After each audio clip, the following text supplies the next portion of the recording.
Βίντεο ανασκόπησης τη σεζόν 25-26 του Ολυμπιακού μόλις έφτασε, κυρίες και κύριοι.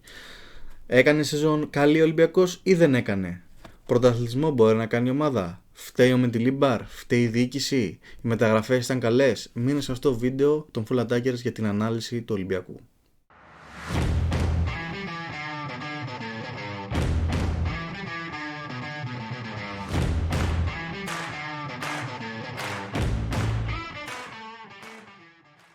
Καλησπέρα κυρίες και κύριοι, καλώς ορίσατε σε άλλο ένα ακόμα βίντεο των Full Attackers. Έτσι κυρίες και κύριοι, ήρθαμε, επιστρέψαμε δρυμύτεροι, ακόμα πιο δυνατοί μετά το βίντεο της ΑΕΚ.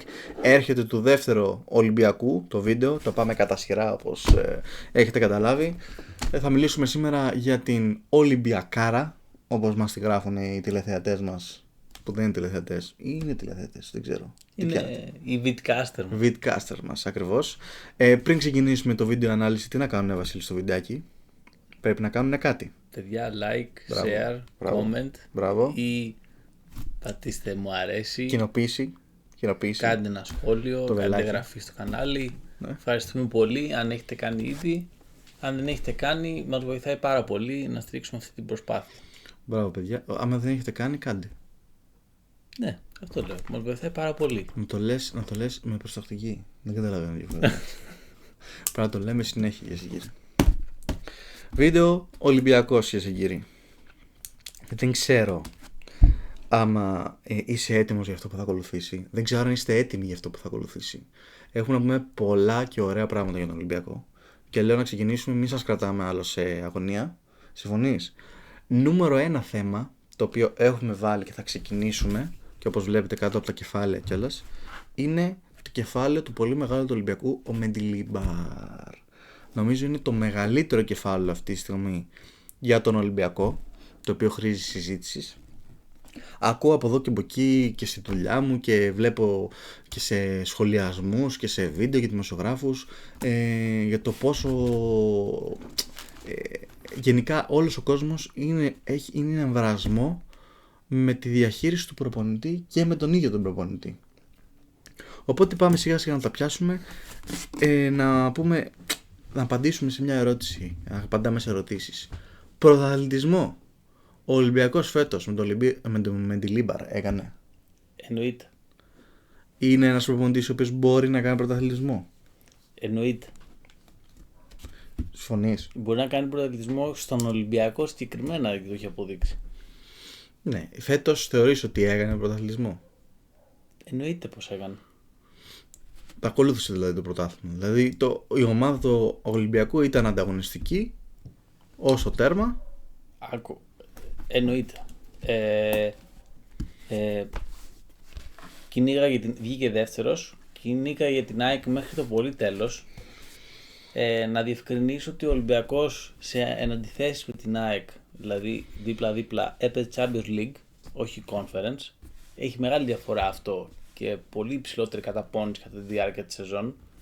Επίσης, στην ουσία, στην πραγματικότητα, στο δεύτερο μισό, ο Ολυμπιακός κάτι έχει γίνει στην επίθεσή του. Δεν ήταν όπως ήταν στο πρώτο μισό. Δεν είναι ότι κάποιος ήταν τραυματίας, δεν υπέφερε από κάποιο μεγάλο τραυματισμό, απλά κάποιοι παίχτες δεν ήταν τόσο φορμαρισμένοι, ας πούμε, κτλ. Οπότε, με κακό Ολυμπιακό, θέλω να πω, στο δεύτερο μισό, η κακή εκδοχή του κατέληξε να είναι πάρα πολύ ανταγωνιστικός σχεδόν μέχρι το τέλος. Οπότε, ναι, για μένα έχει κάνει πρωταθλητισμό. Ανέφερες δύο πράγματα τα οποία θέλω να σε ρωτήσω. Το ένα το έχω βάλει με θαυμαστικό, οι ευρωπαϊκές βραδιές του Ολυμπιακού, οι οποίες ήταν άλλες πολύ καλές, άλλες με πολύ δράμα, με πολλά γκολ, αλλά γενικά το αποτύπωμά του φέτος στο Champions League μετά από πάρα πολύ καιρό, στη League Phase, κάτι καινούριο για τα ελληνικά δεδομένα, ήταν πολύ καλό. Ήταν πολύ καλό, πέρασε κιόλας από τη League Phase. Έτσι, άμα δείτε το βίντεο που αναλύουμε εμείς με τον Βασίλη και προβλέπουμε το πόσους βαθμούς θα πιάσουν οι ομάδες και αν θα περάσουν, έχουμε πέσει πολύ κοντά μέσα στο range που έχουμε δώσει και το τι θα κάνουν οι ομάδες. Και στον Ολυμπιακό. Τον είχαμε δώσει ωριακά να περάσει με τους βαθμούς που πέρασε. Να ξέρετε. να μην λέμε μόνο τα κακά που μας πήγε κουβάνουν οι κολλήτες, να λέμε και τα καλά. Έτσι. Και ο Παναθηναϊκός και ο ΠΑΟΚ έχουμε πιάσει βαθμούς, και ΑΕΚ έχουμε πιάσει και όλους τους έχουμε πιάσει. Νομίζω έδωσε υπέρ τα δέοντα στην Ευρώπη. Πάρα πολύ. Με αποτέλεσμα να χάσει πολύ στο πρωτάθλημα, διότι δεν έκανε και πολύ μεγάλο rotation, και όποτε έκανε rotation δεν του έβγαιναν οι αλλαγές που έκανε. Θέλω να σε πω σε μια δήλωση που έκανε τώρα πρόσφατα, που θα συμπληρώσω αυτό που λες για την επίθεση στο δεύτερο μισό.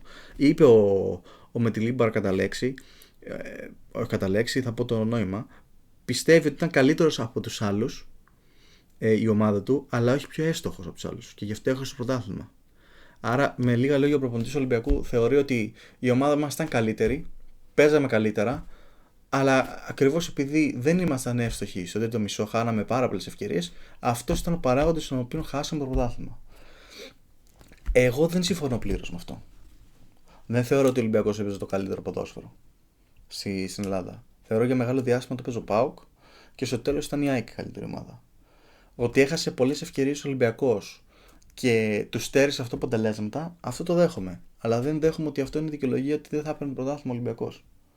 Γιατί, να βάζεις γκολ, άμα δέχεσαι όμως γκολ με την ίδια ευκολία που βάζεις, δεν πάει να βάζεις 5 γκολ, θα φας άλλα 5. Όχι ότι τρώει εύκολα γκολ ο Ολυμπιακός, απλά θέλω να πω ότι ο Ολυμπιακός θεωρώ ότι είχε θέμα ρόστερ φέτος, για τα δεδομένα του. Το έχουμε πει καθ' όλη τη διάρκεια, όλη τη σεζόν. Δεν ξέρω αν συμφωνήσεις σε αυτό. Συμφωνώ απόλυτα. Το έχουμε πει αυτό για το ρόστερ. Σαν παρένθεση θέλω να προσθέσω ότι για μένα φέτος η χρονιά του Ολυμπιακού στην Ευρώπη είναι χρονιά σταθμός. Καθιερώθηκε στην Ευρώπη ο Ολυμπιακός. Δηλαδή έχει καθιερώσει την παρουσία του σαν ευρωπαϊκός σύλλογος, και αυτή τη χρονιά νομίζω ότι εκτός το ποδόσφαιρο ήταν πάρα πολύ καλός. Σε πολύ ψηλό επίπεδο, σαν Champions League. Ένα αυτό. Οπότε μπορεί οι οπαδοί του Ολυμπιακού να μην είναι ευχαριστημένοι από το πώς έχει πάει η χρονιά, αλλά αυτή ήταν μια χρονιά διαφήμιση για το σύλλογο με την παρουσία του στην Ευρώπη. Ένα αυτό φεύγει. Το δεύτερο κομμάτι, αυτό που θέλω να σου πω, όσον αφορά τη δήλωση του Μιτιλίμπαρ, εντάξει, κάτι λέει και αυτός. Προφανώς ποτέ δεν είναι ένας λόγος μόνο, γιατί αυτή η δήλωση καταλαβαίνω πως τη λέει, αλλά πηγαίνει σε ένα λόγο μόνο. Η ΑΕΚ δεν ήταν απλά πιο εύστοχη, έκανε και κάποια άλλα πράγματα, είναι πολλοί παράγοντες, εννοείται. Δεν θεωρώ ότι... Να σου πω κάτι, το έχουμε ξαναπεί. Εγώ θεωρώ ότι ο Μιτιλίμπαρ έχει κάνει τον κύκλο του στον Ολυμπιακό. Συμφωνώ ότι έχει... Αυτό είναι η επόμενη ερώτηση που θα σε πήγαινα. Ναι, συμφωνώ αυτό για τους παίχτες. Θεωρώ ότι του έλειψαν οι παίχτες που ήθελε. Προφανώς αυτό φανερώνεται από το γεγονός ότι έχει καταλήξει και τον έχει δικαιώσει να παίζει με τον Ροντινέι εξτρέμ. Ναι. Ο Ροντινέι δεν είναι καθαρό εξτρέμ. Δεν είναι σαν τον Τζέλσον Μάρτινς. Αλλά ήταν και πάρα πολύ καλός κιόλας, έτσι. Δηλαδή στις περισσότερες φορές ασπροπόσπο τον έβγαλε και καταλαβαίνουμε γιατί την έκανε αυτή την επιλογή ο Μιτιλίμπαρ. Αυτό δείχνει πράγματα για τον Μιτιλίμπαρ. Αυτό εννοείται δείχνει πράγματα για τον Μιτιλίμπαρ. Και συγγνώνει ακόμα περισσότερο το ρόστερ του. Βέβαια. Ο Μιτιλίμπαρ τα κάνει αυτά. Όπως ας πούμε η ομάδα του δουλεύει. Θέλω να πω ότι και την πρώτη χρονιά, ας πούμε, όχι το πρώτο μισό που ήταν τον ηρικό που πήρε το conference, αλλά και πέρσι ας πούμε, που με τον Κοστούλα και το Μουζακίτη, δύο παιδιά που δεν τα ήξερε κανένας, σίγουρα υπερταλαντούχα, τους έδωσε ρόλο εκεί. Δηλαδή στις επιλογές του, αυτοί που παίζουν όντως καλά. Δηλαδή και αυτοί που παίζουν και δεν είναι καλά, δεν έχει εναλλακτικές. Εκεί είναι το πρόβλημα. Εκεί είναι το πρόβλημα, πιστεύω. Άρα εσύ θεωρείς ότι ο Ολυμπιακός χρειάζεται αλλαγή στον προπονητή? Εγώ πιστεύω ότι έκανε τον κύκλο του αυτή τη στιγμή, γιατί ο Ολυμπιακός στο μυαλό του είναι αλλού. Το έχουμε συζητήσει. Άλλο σε ρωτάω. Μην μου απαντάς σε πολιτικός τώρα. Δεν απαντάω σε πολιτικός. Ο Ολυμπιακός χρειάζεται αλλαγή προπονητή? Ο προπονητής του μπορεί να κάνει τη δουλειά και του χρόνου ή δεν μπορεί? Ωραία. Για να απαντήσω έτσι direct. Direct. Ο Ολυμπιακός δεν χρειάζεται αλλαγή προπονητή. Αυτό σε ρωτάω. Η διοίκηση του Ολυμπιακού όμως, για να υπηρετήσει το πλάνο της, αυτό που έχει αποφασίσει με το γήπεδο κτλ., επειδή δεν βάζει χρήματα αυτή τη στιγμή, η διοίκηση δεν θέλει τον Μιντιλίμπαρ. Ο Μιντιλίμπαρ δεν μπορεί να υπηρετήσει τα θέλω της διοίκησης. Θέλει λεφτά να φτιάξει το πλάνο του. Δεν θα είναι όλες οι χρονιές τάπα, εννοείται. Και μακάρι οι κακές χρονιές του Ολυμπιακού, αν χαρακτηριστεί αυτή η χρονιά κακιά, να είναι έτσι. Ισχύει αυτό. Την κακή σου χρονιά να είσαι έτσι. Βασικά για τον Ολυμπιακό. Έτσι είναι ένας πρωταθλητής. Όταν κάνεις πρωταθλητισμό και αυτή χαρακτηρίζεται κακή χρονιά, βγαίνεις δεύτερος και έχει κάνει αυτά τα πράγματα στην Ευρώπη. Και στο Champions League κιόλας, έτσι. Στο Champions League, ποιον πάνω δεν πάει. Και θα σε πάω πριν σε πάω στα διοικητικά που τα ανέφερες πάλι, γιατί σου αρέσει να τρέχεις. Μια ερώτηση που την έχουμε συζητήσει και την έχω δει που αρχίζει και γράφεται. Και το πρώτο αποκλειστικό το έχουμε βγάλει εδώ σαν full attackers, που δεν είμαστε δημοσιογράφοι, βασικά δεν είναι αποκλειστικό. Είναι τι νιώθουμε ότι θα γίνει κτλ. Ποιος είναι ο καταλληλότερος, ο καλύτερος αντικαταστάτης του Μεντιλίμπαρ? Έχουν ακουστεί δύο ονόματα. Έχει ακουστεί ο Μαρθελίνιο, όπως το λένε τέλος πάντων, και ακούστηκε τώρα πρόσφατα από κάτι δημοσιογράφους, δειλά, και ο Ερνέστο Βαλβέρδε. Θέλω να σας πω κάτι που έχουμε πει εγώ και ο Βασίλης. Ο Βασίλης έχει πει από τον Ιανουάριο ο Μεντιλίμπαρ θα φύγει το καλοκαίρι, και μπορεί να μην φύγει. Έτσι, απλά αυτό λέμε εμείς. Και εγώ πιστεύω ότι άμα φύγει ο Μεντιλίμπαρ, ο νούμερο ένα στόχος που θα χτυπήσει ο Ολυμπιακός και θα έρθει είναι ο Βαλβέρδε. Αν φύγει ο Μεντιλίμπαρ, θεωρώ ότι θα έρθει ο Βαλβέρδε στον Ολυμπιακό. Τα έχουμε πει εμείς εδώ. Ιανουάριο, Μάρτιο. Έτσι. Ναι. Εγώ αρχίζω και πιστεύω βέβαια, αυτό είναι πολύ δυνατό πλάνο. Πιστεύω και ότι αυτό θα ήταν προς το συμφέρον του Ολυμπιακού να συμβεί. Αλλά νομίζω ότι τελικά δεν θα γίνει, παιδιά. Δεν θα φύγει ο Μεντιλίμπαρ. Δεν θα γίνει αυτό το πλάνο, γιατί εγώ σκέφτομαι ο Βαλβέρδε από τη στιγμή που έχει φύγει από τον Ολυμπιακό έχει κάνει μια φανταστική καριέρα. Έχει προπονήσει στο Μέση, Μπαρσελόνα, Μπιλμπάο. Δηλαδή θα ξανάρθει στον Ολυμπιακό, και στον Ολυμπιακό, άμα έχει το budget που δίνουν στο Μεντιλίμπαρ, δεν μπορεί να είναι ευχαριστημένος για να κάνει το step up. Ο Βαλβέρδε. Κοίταξε, τον νέο προπονητή θα αναγκαστικά τον στηρίξει με λίγο παραπάνω budget. Θα τον στηρίξει με λίγο παραπάνω budget, αλλά είναι αυτό, ρε φίλε. Είναι αυτό. Ότι εμένα δεν μου αρέσει που ο Ολυμπιακός έχει μπει σε μια λογική. Μπορεί να μην τα ξέρω από μέσα. Δηλαδή, μπορεί αυτό να μπορεί πραγματικά ο Ολυμπιακός για να είναι βιώσιμο τα οικονομικά του, γιατί έχουμε δει ομάδες στην Ελλάδα, ξέρω κτλ. Έχει σίγουρα πολλά έσοδα ο Ολυμπιακός και από brand και από το Champions League. Σίγουρα. Και από μεταγραφές. Είναι γεμάτα τα ταμεία του. Το θέμα είναι ότι πιστεύω ότι τον τρώει να φτιάξει το γήπεδο τώρα. Είναι πέφτει αλλού η προτεραιότητα. Θα μπορούσαν να πέσουν 10-15 εκατομμύρια. Γι' αυτό θέλω να σου πάω και στον κύριο Μαρινάκη τώρα. Ναι. Η διοίκηση. Ναι. Μαρινάκης, Καραπαπάδες, Καρεμπέδες, όλοι. Ωραία. Νούμερο 1 έχω βάλει εδώ πέρα νέο γήπεδο. Νούμερο 1 θέμα συζήτησης. Καταρχάς, εγώ δεν θεωρώ ότι ο Ολυμπιακός είναι από τις ομάδες που είναι αναγκασμένος να φτιάξει νέο γήπεδο. Δηλαδή ήταν η μόνη ομάδα στην Ελλάδα η οποία είχε και σύγχρονο γήπεδο και καλό γήπεδο. Δεν υπάρχει ανάγκη αυτή τη στιγμή στον Ολυμπιακό να φτιάξει γήπεδο. Για μένα είναι τελείως λάθος το πλάνο. Είναι ξεκάθαρα επιτεδευμένο επικοινωνιακό. Άλλη μια φορά που η διοίκηση του Ολυμπιακού λειτουργεί κατά αυτόν τον τρόπο. Είμαι πάρα πολύ απογοητευμένος με αυτό που γίνεται. Επειδή έφτιαξε γήπεδο η ΑΕΚ, φτιάχνει γήπεδο Παναθηναϊκός, προσπαθεί να φτιάξει γήπεδο ΠΑΟΚ, πρέπει και ο Ολυμπιακός να φτιάξει καινούριο γήπεδο, να αναβαθμίσει ξάλλα το Καραϊσκάκι, να το κάνει και 50.000 χωρητικότητα, για να είναι πιο πάνω από όλους τους υπόλοιπους. Αυτά τα λεφτά ρίξτα στις υποδομές σου ή στην ομάδα σου, να μην σε βλέπουν καθόλου. Να πας στο επόμενο level που ζητάει ο φίλαθλος του Ολυμπιακού. Πόσο καιρό τώρα? 15 χρόνια αυτό ζητάει. Να πάει ο Ολυμπιακός ένα επίπεδο πάνω. Να διεκδικήσει και άλλα πράγματα. Όχι. Πρέπει να φτιάξουμε γήπεδο. Τι κάνουν αυτή η νοοτροπία στη χώρα, την Ψαροκόστανα, τι κάνω δίπλα, να πάω να το κάνω κι εγώ. Και όταν το κάνει ο Ολυμπιακός, υποτίθεται λέει και είναι η πρώτη ομάδα στην Ελλάδα και κοιτάει τι κάνουν από κάτω του να το κάνει και αυτός, είναι ντροπή. Δεν είναι πλάνο αυτό. Εμένα αυτή είναι η άποψή μου. Ο Ολυμπιακός έπρεπε να φτιάξει γήπεδο τελευταίος.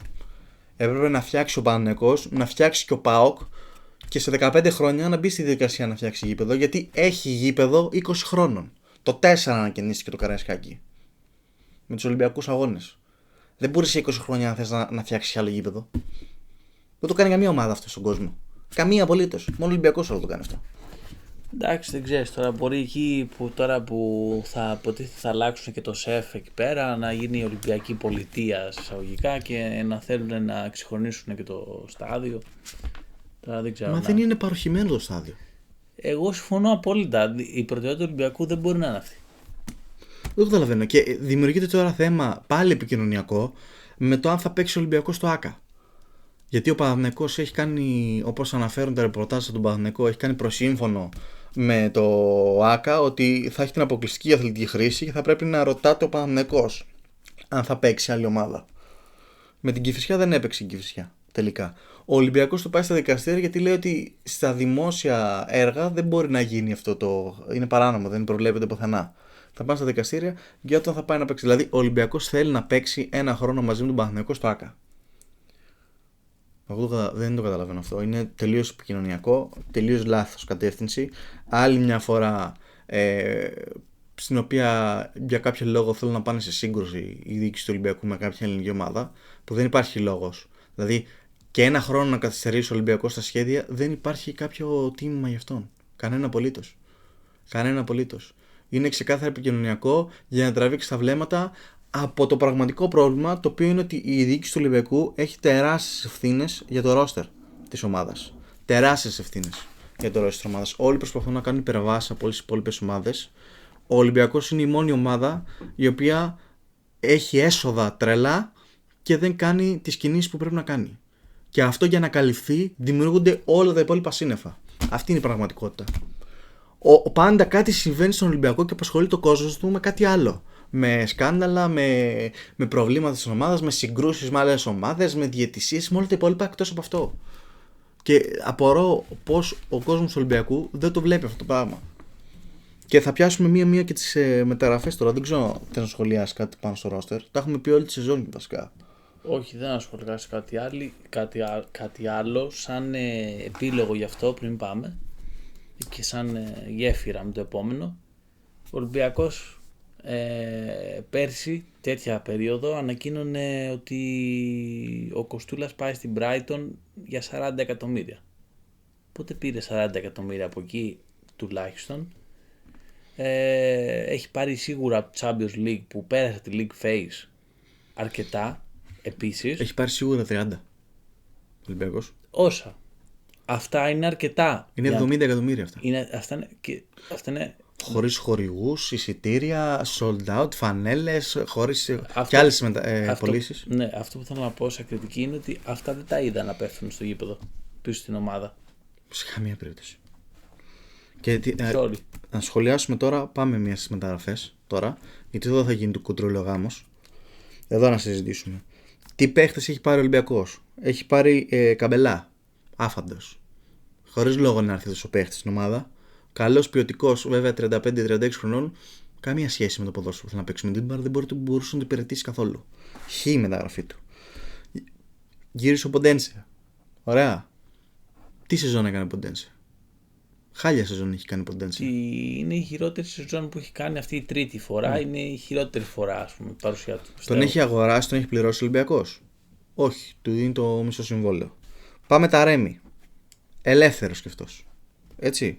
Ο Ταρέμι έχει κάνει μια σεζόν η οποία είναι η μισή σεζόν πάρα πολύ καλή, η άλλη μισή σεζόν δεν αντικατροπτίζει αυτό που έπρεπε να κάνει. Γενικά υπήρχε πρόβλημα στον Ολυμπιακό. Μέρος του αυτού και το Ταρέμι στο δεύτερο μισό. Δεν είναι εξ ολοκλήρου δικό του λάθος όμως. Σιπιώνει. Νέος παίχτης, εξελίξιμος, έδωσε λεφτά ο Ολυμπιακός. Οκ, είναι μια μεταγραφή. Εγώ της βάζω θετικό πρόσημο. Ο Σιπιώνη είναι ότι δεν έχει δείξει. Έχει δείξει πράγματα και έχει εξελιχθεί, αυτό είναι το πρόβλημα. Αλλά σίγουρα το παιδί μπορεί, ο Μιντιλίμπαρ, επειδή έχει δείξει ότι τα βάζει ένα παιδιά, μπορεί ή να μην κάνει ή να θέλει λίγο ακόμα. Δηλαδή, Εντάξει, οκ. Δεν είναι κακός παίκτης πάντως. Δηλαδή, προτιμώ να μην μου βγει ένα νέο παιδί, ας πούμε, στο σχεδιασμό παρά είναι καλός σου πιόνι. να μην μου βγει ο Καμπελά. Καλός σου πιόνι και εξελίξιμος κιόλας. Ναι. Καλά, ο Καμπελά πιστεύω ότι υπάρχει και επειδή είναι και λίγο όνομα, επειδή παίρνανε και άλλο όνομα. Εντάξει, ναι. Τον ήθελε καιρό ο Καμπελά γι' αυτό. Ναι. Νασιμέντο. Για μένα κακή μεταγραφή. Και θα πω γιατί είναι κακή μεταγραφή. Πήρε ένα παίχτη από τη Β' Μπενφίκας, ούτε καν από την Α, νεαρό, τον οποίο κατέληξε να τον βάζει να τον χρησιμοποιεί όντας half extreme. Ο Νασιμέντο δεν έχει την ίδια επίδραση που έχει ο Σιπιόνι, δεν έχει την ίδια εξέλιξη που έχει ο Σιπιόνι, γιατί δεν είναι και το ίδιο ποιοτικός όπως είναι ο Σιπιόνι, και γι' αυτό ήταν στην Β' Μπενφίκας στις ρεζέρβες. Δεν μπορείς να παίρνεις ένα εξελίξιμο παίχτη από την Μπενφίκα 2 που δεν ορίζεται και σαν top βασικός παίχτης δηλαδή. Και με τα λεφτά που δόθηκαν δηλαδή για τον Νασιμέντο. Το συζητάγαμε και το καλοκαίρι αυτό. Οπότε θεωρώ εκτός μεταγραφής. Μάντσα. Ένα στόπερ που είχε πάρει. Πρέπει να έχει παίξει 5 παιχνίδια αυτός. 6 πόσα έπαιξε. Άφαντος. Αυτός ο παίχτης 20 χρονών. Δεν έπαιξε πολύ. Μάλλον δεν είναι και στο επίπεδο για να παίξει. Η αλήθεια είναι. Δεν ήταν μεταγραφή που βοήθησε τα στόπερ καθόλου. Πάμε στον Στρεφέτσα. Είναι η μόνη μεταγραφή που είχε ουσία στον Ολυμπιακό στα extreme της. Η μόνη μεταγραφή. Και είναι ο μόνος παίκτης που ο οποίος έφυγε. Ενώ σαν μεταγραφή που ήρθε και έφυγε και παίζει και καλά εκεί που παίζει. Ίσως ο Στρεφέτσα είναι η μόνη μεταγραφή που είναι αποτυχία του Μεντιλίμπαρ, που δεν μπόρεσε να του βγάλει το 100%. Αν και εγώ θεωρώ ότι ο Στρεφέτσα ήταν καλύτερος του Ποντένσε σεζόν. Η σεζόν του Στρεφέτσα είναι καλύτερο του Ποντένσε. Οπότε το ότι έμεινε ο Ποντένσε και έφυγε ο Στρεφέτσα δεν θεωρώ ότι είναι 100% επιλογή του προπονητή. Δεν ξέρω. Συμφωνώ. Ακριβώς. Θεωρώ ότι υπήρξαν και άλλοι παράγοντες εδώ. Σίγουρα. Και πάμε και στους δύο τελευταίους. Που εδώ είναι το αποκόρυφωμα. Ο σχεδιασμός των μεταγραφών, να πω κάτι. Ο σχεδιασμός των μεταγραφών του Ολυμπιακού το καλοκαίρι είχε νόημα οι παίχτες. Απλά δεν βγήκαν έτσι πως ήταν καλός ο σχεδιασμός. Δεν βγήκαν όλοι. Το θέμα είναι ότι δεν ανταποκρίθηκε κιόλας το Γενάρη, ειδικά ας πούμε. Καλά. Το Γενάρη πήρε Αντρέ Λουίζ και Κλέιτον. Ναι. Ωραία. Οι δύο με το εξάμηνο που κάνανε και με τα λεφτά που δαπανήθηκαν στην ομάδα που πήγανε είναι τεράστιο χ. Τεράστιο χ και οι δύο. Ξεκάθαρα. Ναι, δεν βοηθήσανε. Δεν έδωσαν τίποτα απολύτως στον Ολυμπιακό. Τίποτα. Κάτι δώσαν, μωρέ. Ο Αντρέ Λουίζ νομίζω κάτι έδωσε λιγάκι, κάποιες ενέργειες έκανε και τα λοιπά με την μπάλα, αλλά δεν ήταν. Για μένα δεν δώσαν τίποτα και για να πω αυτό, να το συνδέσουμε με το προηγούμενο που λέγαμε η διοίκηση, απλά ανακυκλώθηκαν λεφτά, παιδιά. Πήγαν από την ομάδα την Α στην ομάδα Β του Προέδρου. Ανακυκλώθηκαν τα λεφτά δηλαδή. Άμα θέλει τα τραβάει, ό,τι γουστάρει κάνει. Και τα βάζει ξανά στον Ολυμπιακό, άμα θέλει. Ή το αντίθετο. Αυτός είναι η ιδιοκτήτης. Πάνε σε μετοχές εταιρείες πίσω. Πρόσωπο να είναι. Ό,τι θέλει κάνει. Ό,τι θέλει κάνει. Και αυτό είναι και κακές μεταγραφές. Αυτή ήταν η ενίσχυση στον Ενάρο για τον Ολυμπιακό. Έτσι. Εγώ δεν συμφωνώ πλήρως μαζί σου ότι ο Ολυμπιακός είχε κάνει πολύ σωστό πλάνο. Θεωρώ ότι ήθελε ένα χαφ στο κέντρο που δεν το πήρε ποτέ και ακόμα το χρειάζεται και το κυνηγάει φέτος το καλοκαίρι. Για να πάμε και λίγο στις φήμες που υπάρχουν και αποχωρήσεις, πιθανές αποχωρήσεις. Έχουμε ήδη μια αποχώρηση που είναι ο Κωστίνια, που αναμένεται να φύγει την Brighton. Τη στιγμή που κάνουμε το βίντεο δεν έχει φύγει ακόμα. Είναι με βαλίτσες στο παιδί. 13 εκατομμύρια πώληση στην Brighton. Τον πέτυχε στο αεροδρόμιο, ξέρεις. Εγώ δεν πίστευα ποτέ θα πουληθεί τόσο πολύ, ρε φίλε. Ο Κωστίνια. Δεν ξέρω, ρε φίλε, τι να σου πω. 13 εκατομμύρια. 13 εκατομμύρια για τον Κωστίνια δεν θα έδινα που να με πληρώνεις. Όχι, φαίνεται το brand του Ολυμπιακού. Ναι, άλλοι κάποιοι καχυντρεχείς θα λένε ότι κάνει ξέπλυμα χρήματος και είναι πλαστές οι πωλήσεις. Δηλαδή, ό,τι και να είναι, να πω κάτι. Σε αυτή την πώληση εγώ το πίστευα. Θα σου πω κάτι. Ό,τι και να είναι. Απευθύνομαι σε εσάς που μας βλέπετε. Εσύ το ξέρεις ότι γίνεται αυτό? Ούτε εγώ το ξέρω, ούτε εσύ το ξέρεις, ούτε κανένας το ξέρει. Μπορεί να το υποθέσουμε. Αλλά ποιο είναι το νόημα? Ναι, ακόμα και πλαστό να είναι, φαίνεται ότι ο Ολυμπιακός έχει έσοδα 13 εκατομμύρια. Οπότε. Δεν το ξέρει κανένας πραγματικά. Δηλαδή, εμείς αυτό που έχει το να σχολιάσουμε είναι ωραία, ανακοινώθηκε ότι είναι 13 εκατομμύρια. Εντάξει. Τέλος πάντων. Βάσει αυτό σχολιάζουμε. Πάρα πολύ καλά για τον Ολυμπιακό και εγώ στο Football Manager έτσι πουλάω αυτούς τους παίχτες. Τους κοροϊδεύω όλους. Η αλήθεια είναι. 13 εκατομμύρια για τον Κωστίνια, εγώ δεν θα έδινα παιδιά που να με πληρώνανε. Εντάξει, καλός παίχτης, αλλά όχι τόσο πολύ. Για Premier League. Είναι και η υπεραξία της Premier League. Ναι, και γενικά ο Ολυμπιακός έχει καταφέρει, το έχει χτίσει αυτό και να πουλάει τέτοιους παίχτες. Ναι. Έτσι. Υπάρχει φήμη για τον Τζολάκη που τον κοιτάνε πολλές ιταλικές ομάδες και όχι μόνο. Υπάρχει φήμη για τον Έσε που είναι πολύ σημαντικό άμα φύγει ο Έσε. Για τον Μουζακίτη πάντα υπάρχει φήμη. Αν και θεωρώ ο Μουζακίτη με τη χρονιά που έκανε δύσκολα θα φύγει. Δεν έκανε καλή χρονιά. Με τα λεφτά που ζητάει ο Ολυμπιακός. Εγώ πιστεύω θα φύγει ο Τζολάκης φέτος. Αν και εγώ σαν Ολυμπιακός θα ήθελα να τον κρατήσω. Για τον Έσε θα παίξει ρόλο οι προτάσεις που θα έρθουν. Πάρα πολύ. Σίγουρα. Είναι πολύ σημαντική η παίχτες αυτή.